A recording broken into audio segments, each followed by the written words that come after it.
Yes guys, so a massive thank you to Private Internet Access for sponsoring this video and partnering with me here on GBFC for 30 days in the lead up to the World Cup. If you don't know what Private Internet Access is, it's a VPN. Everybody should have a VPN to encrypt your internet connection. With the World Cup coming up, I live in Indonesia. I want to be watching with English commentary, so what I'm going to do is I'm going to connect to the UK so that I can sign into my TV accounts in the UK and listen to English commentary from my favourite commentators. Why should you go with Private Internet Access for your VPN? Well, through my link in the description, you guys can also see it here on the screen, you're going to get yourselves 3 months for free and 82% discount, which makes this cost you $2.11 per month. Go check the link in the description. They're the most transparent VPN provider in the world. See you guys there. Thank you very much.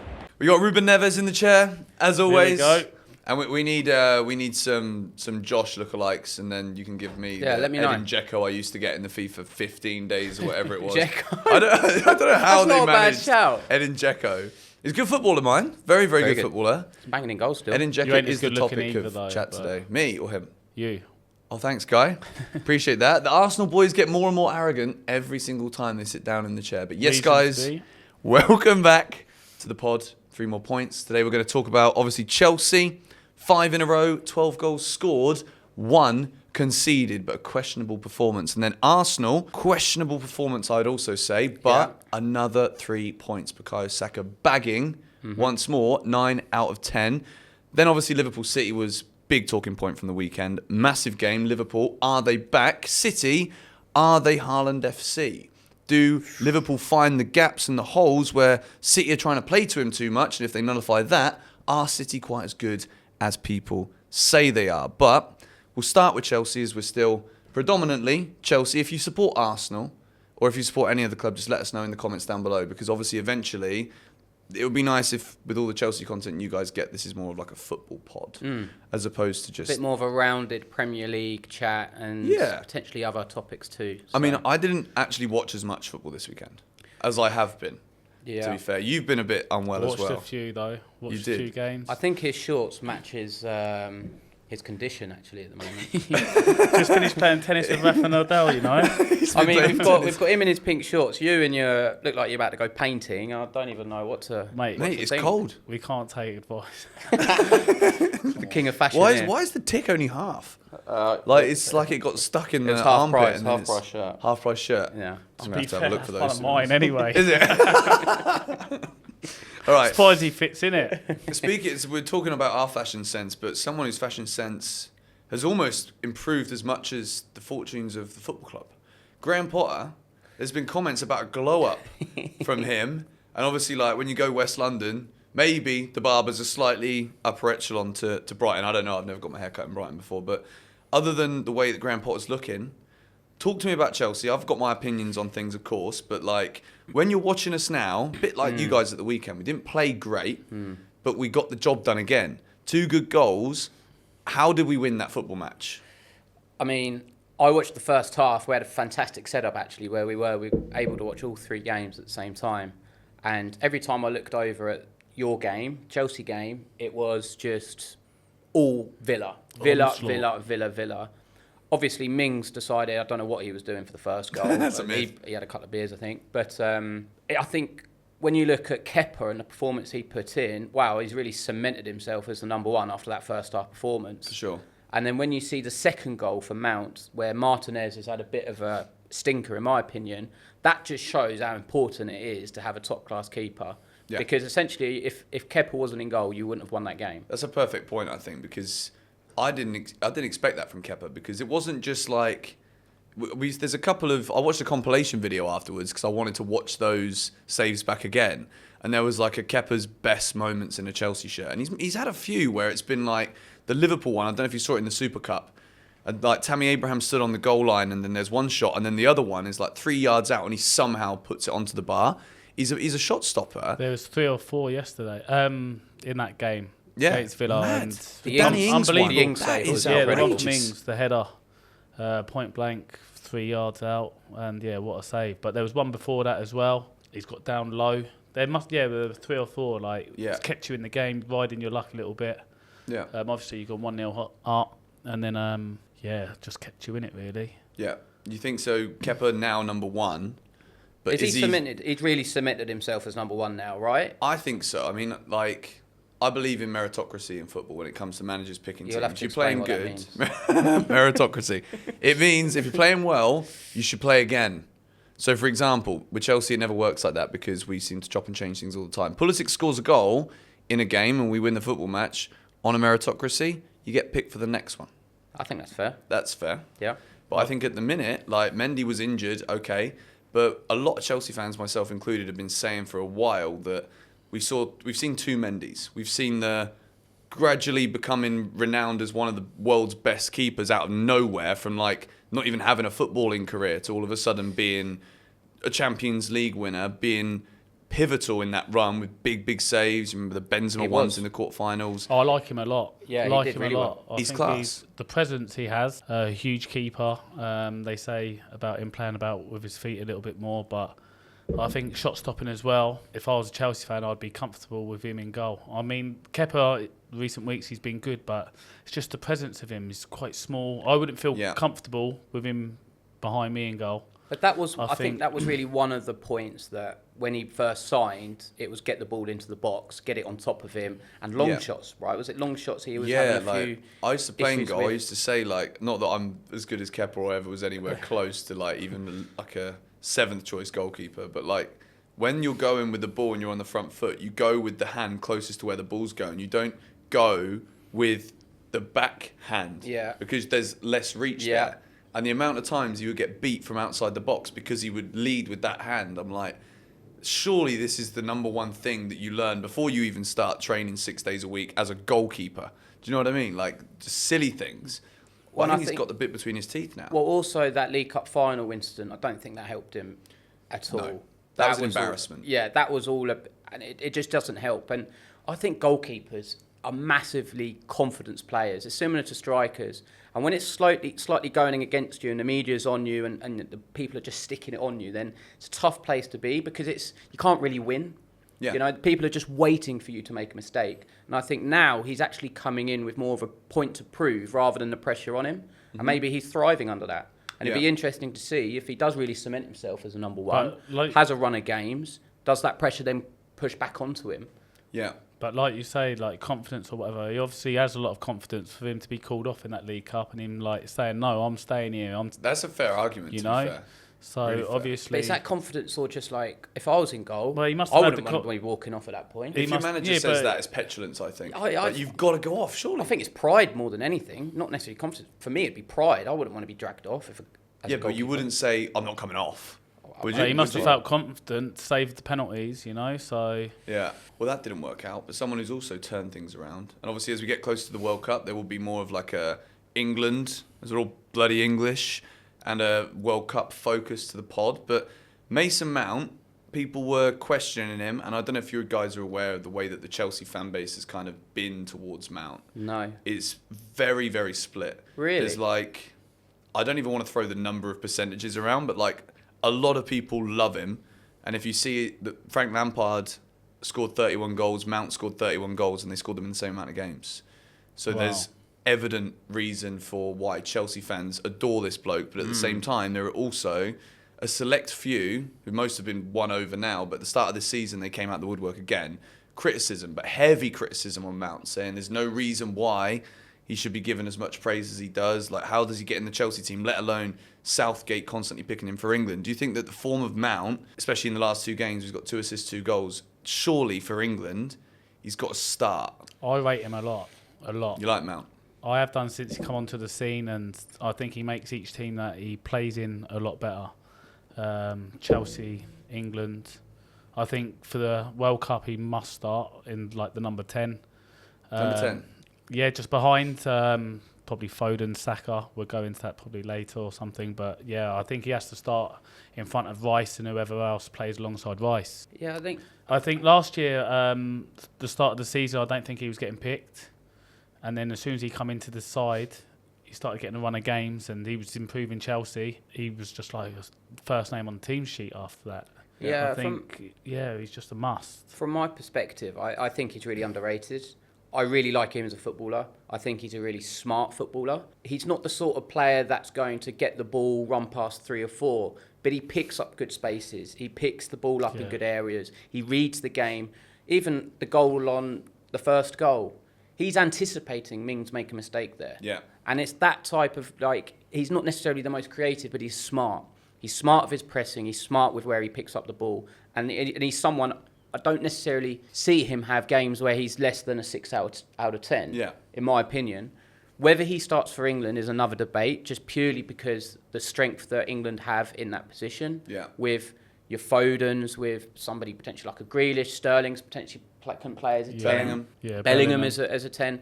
So whether he starts for England, I'm not sure, but he's a fantastic player to have in the squad, in my opinion, and someone who off the bench can really cause a problem like he did against Germany. So it surprises me that there are certain Chelsea fans out there, and maybe in the comments they can share as to why they don't necessarily like him. But I really like him as a football player. Where would you say that he plays for England? Where would you want to? I'd love to see him in a 10 because I think at Chelsea, because of the way we've been playing under Tuchel and still now under Potter, because we're not kind of transferred from a Tuchel system to a Potter system. It's kind of like we're playing with the same formation, but I think overall eventually Chelsea will end up with a back 4, which changes the whole dynamic of what could be a front 3.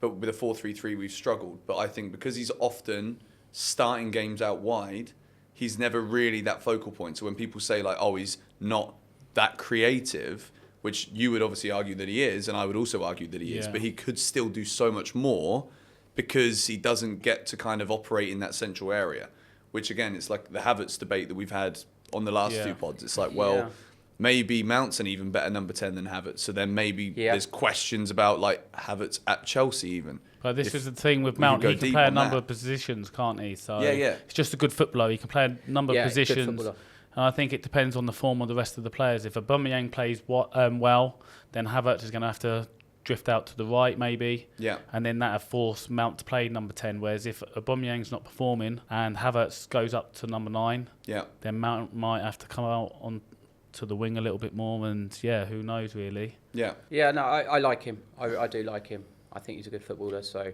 good for Chelsea, good squad. For England. Definitely. Easy. And just before we move on to the mighty Gunners, gets worse every flipping week we record this, I swear. Chelsea Man United at the weekend. We have been so poor against them for multiple seasons now. You have, haven't you? We've really, really struggled. They turn up against us. Rashford in particular, mate. Do you remember that free kick he scored against you guys? I do, in the League Cup. Weldy goal. Atrocious night that was. That was when Batshuayi goal. scored. A brilliant goal. Michy Batshuayi, of course. Sometimes he does turn up and he shows. Left-footed, bottom corner. Brilliant goal. And then Rashford absolutely did us dirty. If you remember, just throw a score prediction out there and then we'll move on to you boys. At the Bridge. Yeah, it's at the Bridge, I will go... I fancy Chelsea for that. 3-1 Chelsea. 3-1 Chelsea?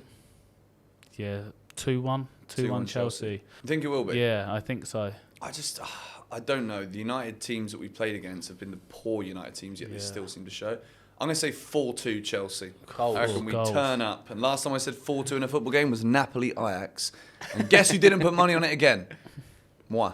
But anyway, enough of me complaining about not making any money. Arsenal, they're in the money now, aren't they? Flying again. Flying still. Sunday was a real, I think, feather in our cap in terms of we didn't dominate the game. We were up against it. You've got to remember we were in the Arctic Circle on Thursday, and then we flew back, then up to Leeds. Tough away day at the best of times. Tough atmosphere. First half we did well, I thought. We controlled the game. Should have killed it off. We had chances to kill it off, and then that's it. Second half's a different story. Second half was a completely different story. They were the much better team, and we were hanging on. But in years gone by, they're the sort of games we would have capitulated. We'd have come away 3 or 4-0 loss, and that's not even banter. We would. But for us to hang on in there, show the character and resilience to get 3 points, I think more so cements us as title challengers than going and winning 3-0 at Brentford, say. I think that really shows we've got a bit about us this year that we haven't in previous years. Before the game, there was all the drama of the VAR. He was just like, let's just play the game without VAR. And thank God that we didn't. I was getting impatient. I wanted to watch football. I mean, a lot of drama. Obviously, Brentford had a goal disallowed, and then a penalty, which should never have been given. He was like 3 yards offside. I don't know why VR didn't pick it up.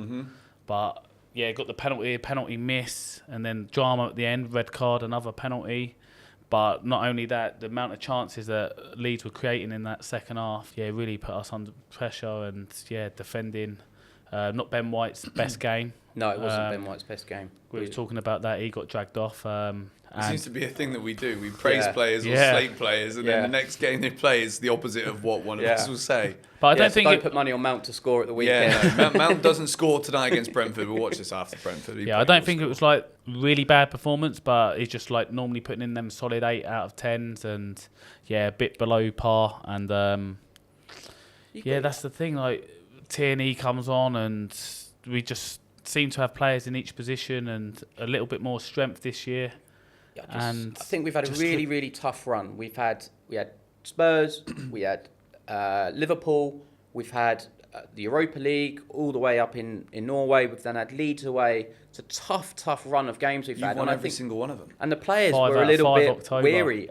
In my opinion, the players looked a little bit tired. They looked tired. They all looked tired. So to come away from that with a win, I mean, from your perspective, you've had some good Chelsea teams over the years who have not necessarily been great in certain games, but have managed to pick up results, and that's what wins you titles. Yeah, that's the thing, and I think a lot of the reasons why Chelsea have won so many league titles is because when you look at the difference between the managers, the styles, the actual players and personnel in those teams, that Mourinho team, we just spent hundreds of millions as the first team to be able to do it in England. Like, you're going to win something. You bring in a European champion, Jose Mourinho. History speaks for itself. You've got Ancelotti then again, one of the best managers ever, comes in. You've got Nicolas Anelka, Florent Malouda, Didier Drogba, Frank Lampard, all of these boys delivering everything.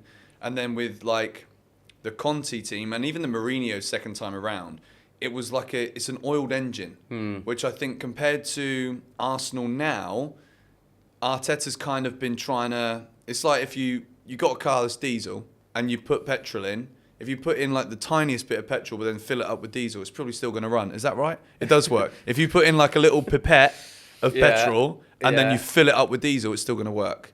So he's kind of any engineers out there, mechanics? Let us know in the comments. I don't know why I didn't think about this one before. I've just dug myself a hole. But it's kind of like he's been trying to do the right thing, getting close, but then the car breaks down.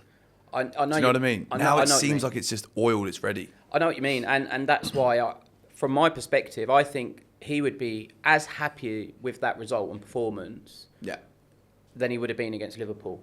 Because it showed a completely different side, and you can't just be brilliant every week. That's just not possible in the Premier League. You're going to come up against sides like Leeds who are bang up for it. The crowd get behind them, and it's going to be tough. So to go there, like I say, bit tired, bit jaded. Saka with a great goal, got to start for England. Happy days. You know, really, really happy with that result. Tell me about Saka though. Like I've only recently got into Saka, like to get like what he does as a footballer. Why does he start for England?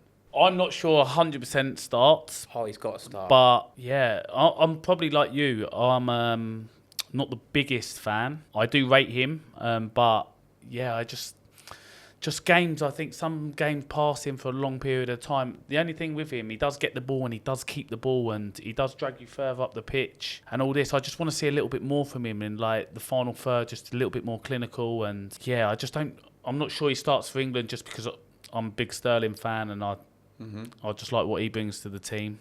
Probably Sterling and Foden for me, but I think Chelsea players more than Arsenal. Well, from my perspective, love Mount, love Sterling. From my perspective, Saka's got to start. Yeah. I think he's brilliant. Yeah, I think he started the season a little bit slowly. Maybe it took him a few games to get going, but when he gets the ball, things tend to happen. Yeah. He gets the ball, he drives at people, he keeps the ball as he says, but it's that he's aggressive. He's big, he's strong, he's fast. He just glides past players. And to have, especially in international football, where quite often you're coming up against a low block, to have somebody who can beat a man one-on-one, it's so important. That's why Sterling, to be fair to him, has done well for England. Yeah. Because he has the ability to go past people one-on-one. And that's where in my opinion, it might be Sterling on one side, Saka on the other, with potentially Foden as a 10. That might be the route I would go because you've got two wingers. Harry Kane beyond. With Harry Kane beyond. It's quite daunting prospect, isn't it? That's a great front line. Exactly. And I think if you're a left back playing against Saka, it's a tough game. So for him to be, what was he in the Ballon d'Or Youth one? I think he finished 7th or 8th. 6th or 8th, yeah. I don't agree with any of them results, by the way. But yeah, I really, really like Saka. I think he's come on leaps, and you've got to also remember he's 21 years of age. I think that's the best thing about this Arsenal team. It again, pains me to say it, but there's a lot of youth in there.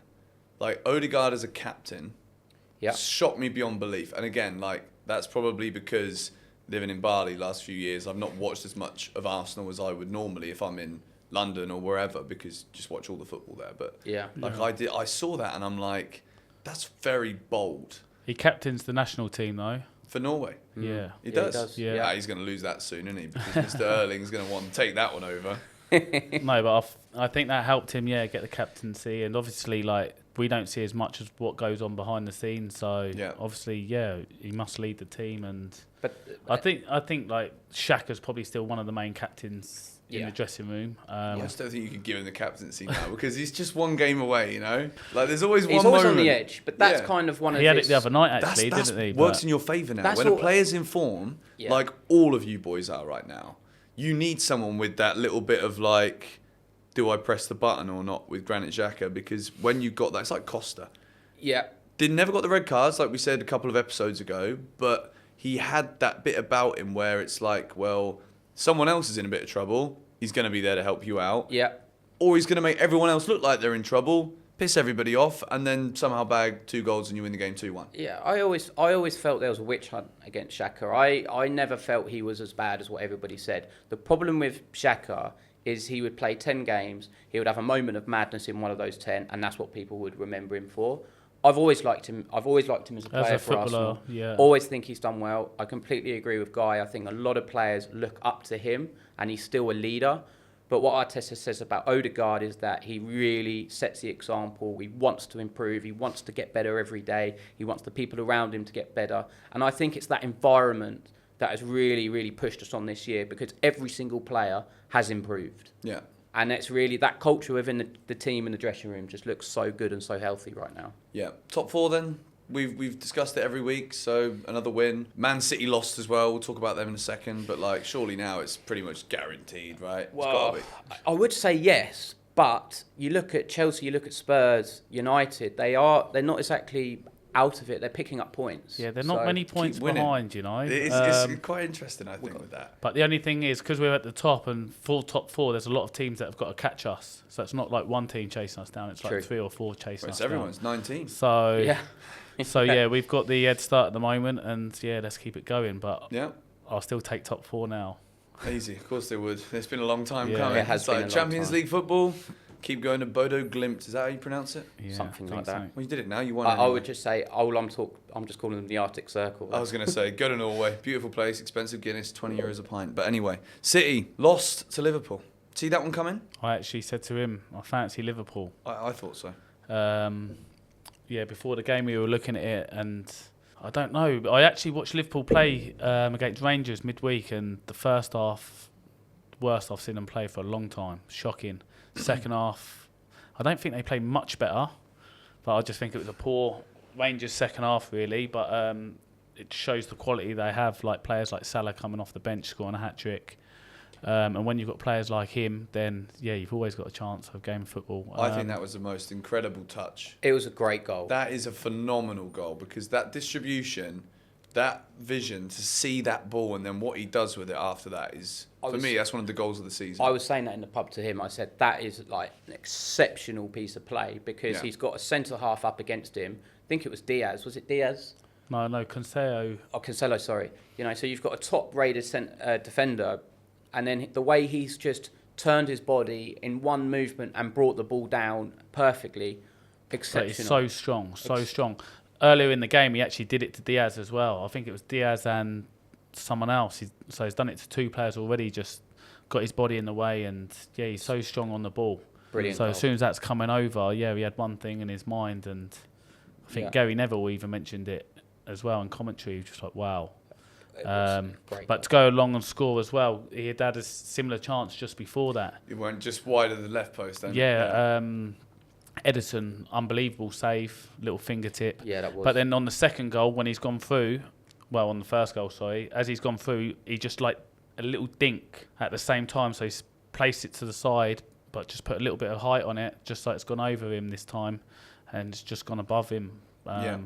Great finish, and I don't think there was any doubt that he was going to score, really. Yeah, it was a tight game. It was a good game to watch. I really enjoyed it, and you could sense the atmosphere of Anfield really made a big impression as well. I think they were really riling up. Pep was getting all involved with the crowd, which you just wouldn't expect with him. Yeah. And I thought it was going to be a game of whoever scored the first goal would go on and win. Yeah. City, I think, were a bit aggrieved about the goal that got disallowed. Well, City did score the first. You see, you think it was? I think it was probably rightfully disallowed. To be honest. Yeah, I think we were agreeing at the time. Yeah, City, I don't know. They didn't really create much. I think Liverpool played a really good game against them. And again, this kind of ties up what I said earlier about going away from home in the Premier League. It's tough. You come up against sides who are good. And if you're slightly off it like City were, you can come unstuck. And Liverpool, in the end, got the 3 points. And I don't think many people would argue with it. So this is why now, like, I put it on Twitter the other day, I actually think Arsenal are going to win the league.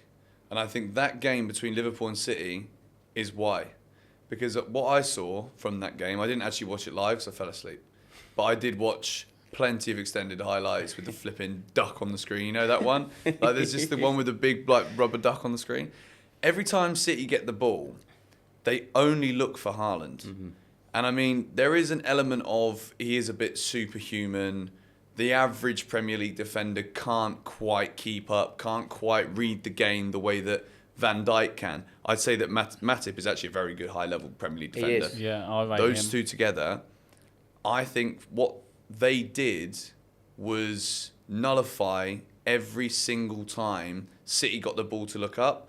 They're swarming him like a rash. Yeah. So when they're trying to play those balls, because if you look at every goal that Haaland scored this season, it's the same thing. He's either 6-7 yards out and he puts it in hard to one side or under the keeper, or he is sliding in 1 yard from the goal because of a perfect pass. But what Van Dijk and Matip did was get themselves in between the player so that there was no room for the ball to ever reach him. And I think and again, say why Arsenal will win the league, what you showed against Leeds is how to win ugly.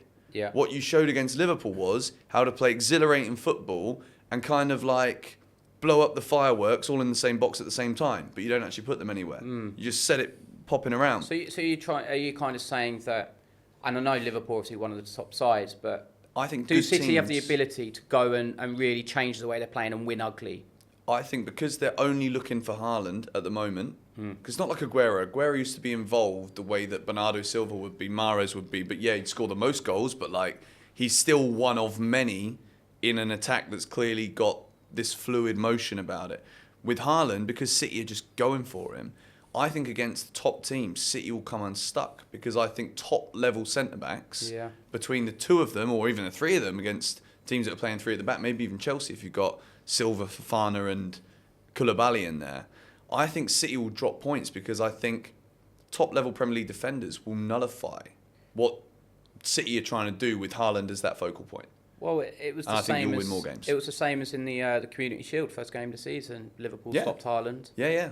So he had a couple of it can be chances done. though. He It did can have be. a couple of chances. Alisson made a good save from him. And In the Premier League game just yeah. gone. The one from the header, I thought, how have you not scored that? When it's literally, he's there on the line and he's even gone backwards to like bring it into his body. Yeah. I thought that's got to go in. Yeah. When you get the free header like that, you've got to put it either side of him, surely. He had a shot after. I think it was quite low, and Alisson's made a save for a corner. And Haaland couldn't believe it that he'd actually saved it. I think that City's team's just too strong. They've got players all over the pitch that can hurt you. I'm trying to get you excited. I'm thinking like you can't look at City and not think anything different, really. I don't know. My opinion on it has been you can't rule us out because it's a long season and you don't know what will happen. City are not unbeatable. They dropped points at Copenhagen, albeit with a slightly weaker team. They dropped points at Liverpool. They will continue to drop points. So if we can carry on winning and beating the sides, especially outside the top six, and then pick up points against the top 6, draws, and especially wins at home, then I really think we've got a good chance this year. I do too. And the gap, there's already a gap now. Like, you're not playing midweek games this week because of PSV. We would have been playing City this week. Yeah, we should have been playing City Wednesday. I think that's a blessing. You know? So us and City, we don't have a game this week. I don't think City do 3 in a row where they're they would have had a little bit of bounce back ability, as they say. Bounce back ability. Where did that come from? Soccer AM. Soccer AM. Was it Ian Holloway that said it? I can't Ian remember. Holloway, was it? I don't remember. I think probably. so. He said a lot of things. Whoever it was on the screen. Yeah, right. Ian Holloway. So the Arsenal fans don't think Arsenal are going to win the league. I personally do, because there is a gap at the moment in between. So we'll see how this one goes. Very diplomatic of both of you, I think. Well, it's smart. I think I'm a bit. I think I'm a bit more confident than what Guy is, but yeah, you don't actually tend to be that confident about Arsenal, to be honest. City, years of hurt. That's what it is. It's years of hurt. City, unbelievable team. I just think the strength and depth. That's all really. I think starting 11 would give them a good game. Yeah. But luckily, we've not got to play them 38 games against City, you know. So we've only got to play them twice. And that's the league, yeah. See how we do against the other teams and City at home, really. If we play City away, we're going to lose, I think. But I would say, yeah, I think we'd be up against it away from home against any of the top 6, as United just showed. But yeah, like you say, you can potentially lose certain games and still go on and win the league. Yeah. If we were playing City today and you lost, top of the league, we're still above them in the league. So well, we've got a few games coming up. We've got PSV that we've got our game in hand, so we've got to play them. We've got Chelsea soon on the 6th. Yeah, it's going to be a good at one. the Bridge. It's going to be a very long preview. Well, we'll probably do 2 that week. That's going to be a real tough test off the back of our results, and then going to Stamford Bridge. Yeah, do you fancy yourselves? Nope. I'm telling you, we always do well at the Bridge. You do always do well at the Bridge. 5 in a row for you boys. 5 in a row wins now. Yeah, and you're I'm still not convinced, man. Like, obviously, when this is posted, it'll be after the Brentford game. 4 last clean night. sheets in 5 games. That's most phenomenal. diplomatic football fans ever. We're a bit dull, actually, aren't we? Like, we're just like, yeah, Chelsea good. Yeah, 5 in a row, 12, 1. I shouldn't say 5 in a row because now they're probably going to lose to Brentford tonight. We said it before. I actually think we might lose to Brentford. You said it too. Yeah. I don't know. That's you the guys thing. already know You'll the probably score. lose to Brentford 3-0 and then Arsenal play you and you win 4-0 or something. That's It's football, just though, isn't it? That is football. That is football. But speaking of football, there is a new best player in the world before we wrap up because despite us starting late, time is of the essence. Oh, I've just seen something. Amari Hutchinson has impressed senior players. Chelsea bought him from Arsenal. Yeah. Okay. Do you see the goal he scored? He was on outside the box, no doubt. Unbelievable, mate. He's carried the whole length of the pitch against Liverpool Yeah. in like the Papa John's, whatever it's called, under something or others. Yeah, and yeah, he just rifles it top corner. Phenomenal player. Scores a lot of goals outside the box. So one Well, day lot of we'll get him worldies. back in a couple of years then. 2032, mate. Yeah, It'll we be offered him a Benson new of 2022, contract and- Hutchinson 2032. Reece James 2025. That's what you told me. Yeah. If he doesn't stop, if he stops getting injured, not if he doesn't stop getting injured. Reece James will be the best player in the world if he isn't already. But apparently Karim Benzema. There's no argument, surely. Can't argue with that. Unreal. But the order, we spoke about this at lunch today. I can argue with, for me, the Copper Trophy, which is the youth trophy, for was it Pedri? No, was it Xavi. Gavi. Sorry, Yeah. Gavi to get that over. For me, Jude Bellingham should have won that comfortably. He's the captain of Dortmund. He is their main player. I think he scored 4 in a row in the Champions League. Playing for England. For me, he has to be up. He has to be number 1, and he was number 3 or 4. 4, I think. 4. No, I did maybe a little bit. Maybe 6. No. No, he was 4. Saka. Where did Saka come? 6 or 8? I think 8. And I thought Bellingham's 6. But But- Gavi's good player. Good He player. is very a good good player. player, but you can't tell me Bellingham. How much he plays for Barcelona, Spain, week in, week out. Yeah. The amount of games he played that season as well. But Barcelona sort of haven't done great. last They're about to get knocked Euro out. release. They're They about come to to get the knocked out. semi-finals as well of the Euros. They got to the semi-final of Euros. Yeah, I was Yeah. there. I They don't lost. remember that. They lost on Against penalties. Italy. They lost on He penalties. played yeah. every game, every minute pretty much. But this is the rankings. So you got Gavi at 1, Camavinga at 2, who I think he's done well at Real Madrid, but I don't see him as someone who starts week in, week out for them. No, he comes off the bench a lot Yeah, of the time. especially with Casemiro there. So I think, again, is there some Spanish bias in this? You've got Musiala third, who again has done well for Bayern and Germany. But Bellingham, for me, should be above Musiala. He's the captain of the team. Yeah. Where is he? Bellingham 4th. Then you got Nuno Mendes, PSG 5. Joint 6, Gavardio, don't even know him, and Gravenberch, Leipzig defender. Leipzig, Coming and to then Saka 8 and Adeyemi 9. So it's like basically half of it's German. The top 2 are Spanish, and then you've got Saka sneaking in at 8. But like I say, for Bellingham to be 4th and Gavi to be 1, I don't agree. To wrap this up, next Premier League player to win the Ballon d'Or is who? Haaland. Haaland, yeah. Cut it after we all say Haaland. Josh is like, Haaland. I was actually thinking about it for a second, and then when he said Haaland, I was like, I think he wins it next year, to be honest. Haaland or De Bruyne. I think it all depends, right? Because but goals if you go like Benzema, if he'd have got knocked out in the semi-final and not won the Champions League, would he have got it? Maybe, maybe not. I think if so. Haaland, if City go on and win the Champions League this year, Haaland will win the Ballon d'Or next year. Which they won't, because Chelsea are going to win it. Arsenal are going to win the Europa League. We're all going to be sat here happy with European Cups. So Arsenal are doing the double, Europa League and Premier League. I believe you might do, but at this moment in time, there is only one team in London. I'm going to enjoy Bali with you. It's Chelsea.